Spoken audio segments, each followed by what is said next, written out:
Hi. All right, guys. Hello, and welcome. My name is Mariana Jones. I've been called Marianne Jones, Mari J, MJ, and more. Sometimes nowadays, I even go by Hey Miss in the classroom. So welcome. I guess we can just call this Democracy in Action, Power to the People, where we basically make civic lessons less like a textbook and more like a good cup of coffee. Stimulating and slightly addictive. I am your host, Mariana Jones, and today we're going to be talking about two main cornerstones in Arizona's direct democracy, the initiatives and referendums. So grab your metaphorical clipboards because we're hitting the campaign trail. So first, we have to dive into these definitions.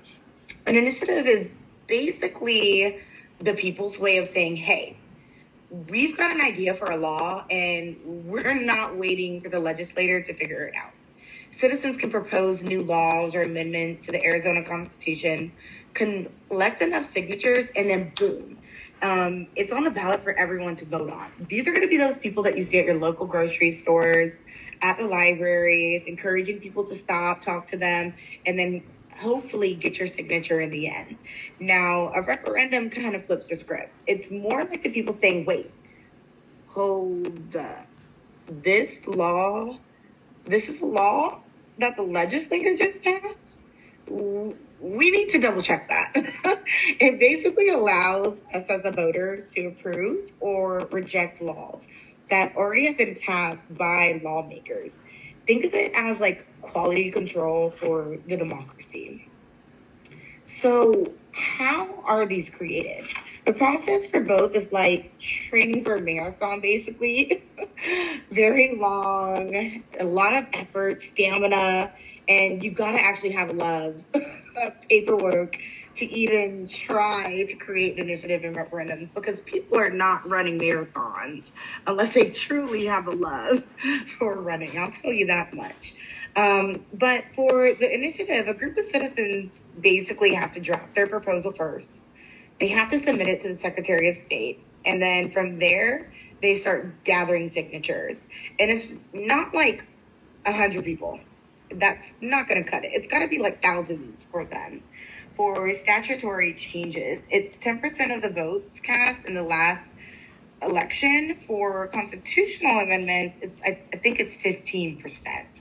Now, for a referendum, the process is similar, but it starts with the law that's already passed. Again, that's that piece where people are like, is this even a law that's being made? People are upset about it. Maybe there's some things that they want to change. It's something that has already been passed and pushed out by the legislator.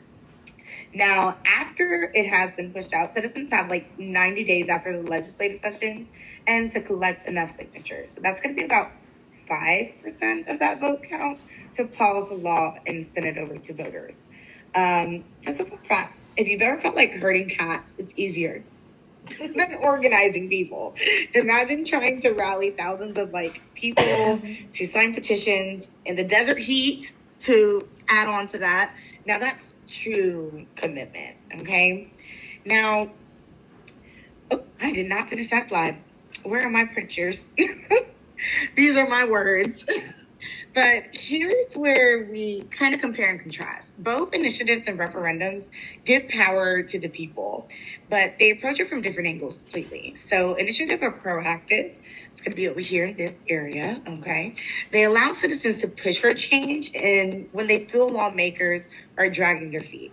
So I would put a very frustrated person in this corner over here, someone who's pulling their hair out because they're like, hey, we need this, come on, look at what's going on, make this change.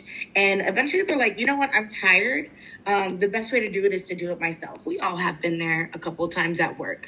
No one's doing the thing that we feel like needs to get done. So I'll just take care of it myself. That's going to be that initiative proactive perspective. Whereas the referendums are reactive. It's giving people the power to halt laws, it's a big stop sign there, that they disagree with and put them to a vote. So it's like the difference between baking a cake from scratch.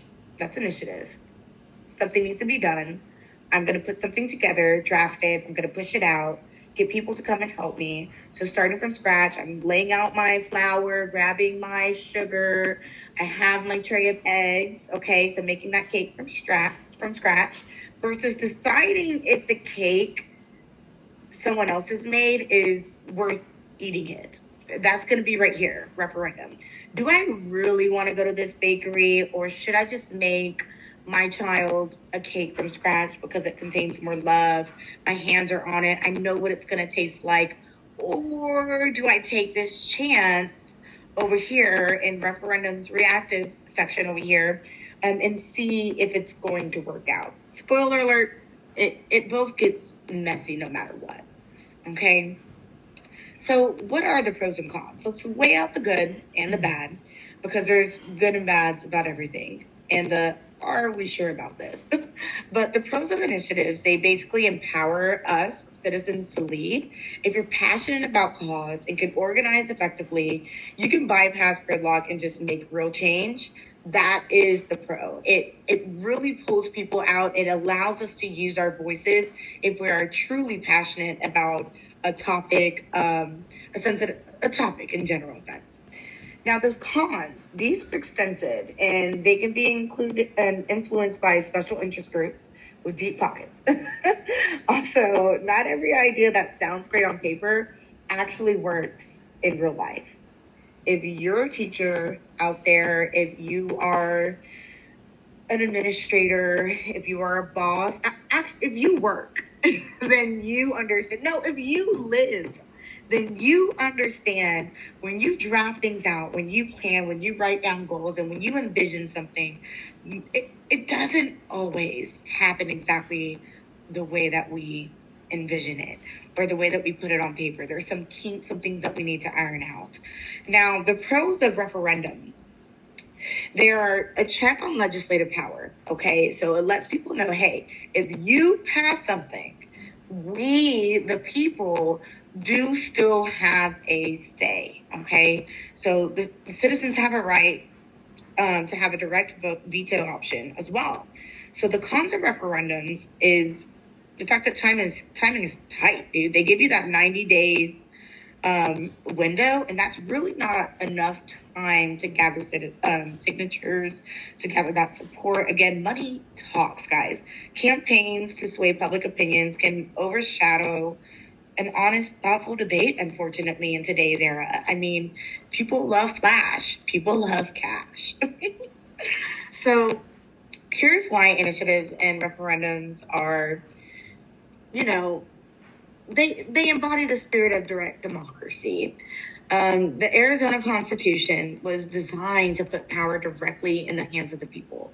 I do have to admit, I kind of like that. I do like that. The initiatives and referendums let voters, us, take charge, ensuring the government says, as Lincoln had put it, of the people, by the people, and for the people. Initiatives and referendums are like democracy's Swiss Army knife, versatile, effective, and occasionally tricky to use. But when welded well, they ensure that Arizona remains a place where every voice matters. Our voice matters. Your voice matters. So the next time someone hands you a petition at the grocery store, trust me, I do the same thing. They come up to you with that clipboard. You're like, oh, I don't have the time. On my way out. Just remember, listening is key. Signing it just might be your first step towards shaping the future of, I guess, the Grand Canyon State. This is Mariana Jones signing off. Stay informed, stay engaged, and stay hydrated. It is Arizona after all. Thank you.